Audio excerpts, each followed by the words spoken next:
শিক্ষিত, সুন্দরী এবং স্মার্ট।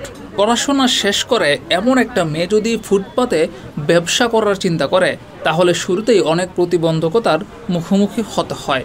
তবে যদি সেই বাধা জয় করে এগিয়ে যেতে পারে, তাহলেই ধরা দেয় কাঙ্ক্ষিত সফলতা।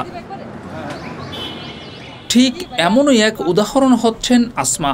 বিবিএ শেষ করে যিনি চাকরির পেছনে না ছুটে হয়েছেন ব্যবসায়ী, আর সেই ব্যবসা তাকে এনে দিয়েছে টাকা এবং পরিচিতি।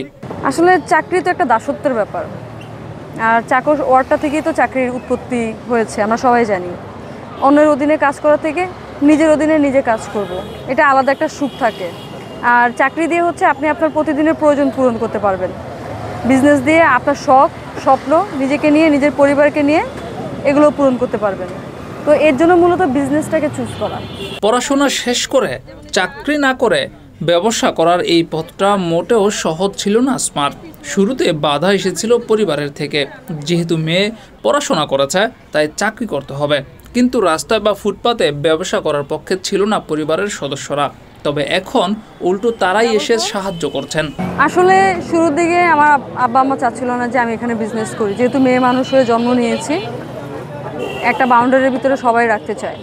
তো আমার সবথেকে বড় চ্যালেঞ্জিং ছিল যে আমার বাবাকে হচ্ছে রাজি করানো। সে চাচ্ছিল না, সে চাচ্ছিল যেহেতু পড়াশোনা করেছি আমি একটা সরকারি জব করব বা একটা প্রাইভেট কোম্পানিতে ভালো পজিশনে থাকবো, এটা আর কি সে চাচ্ছিল।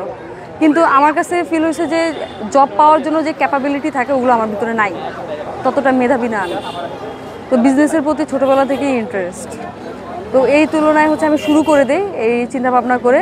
এখন আমার বাবা নিজেই আমাকে সাপোর্ট দিচ্ছে, যখন দেখতেছেন না মেয়ে হচ্ছে তার যে অবস্থান বা যে চ্যালেঞ্জ নিয়েছে এখান থেকে সে সংকল্পবদ্ধ হয়ে এগিয়ে যাচ্ছে, তখন কিন্তু আমার বাবাই এখন আমার সম্পূর্ণ কাজ, যে কোনো কাজে হেল্প করে।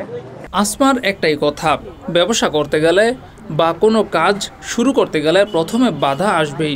সেসব বাধা জয় করে যদি ধৈর্য নিয়ে সামনে এগিয়ে যাওয়া যায়, তাহলেই সফলতা আসবেই।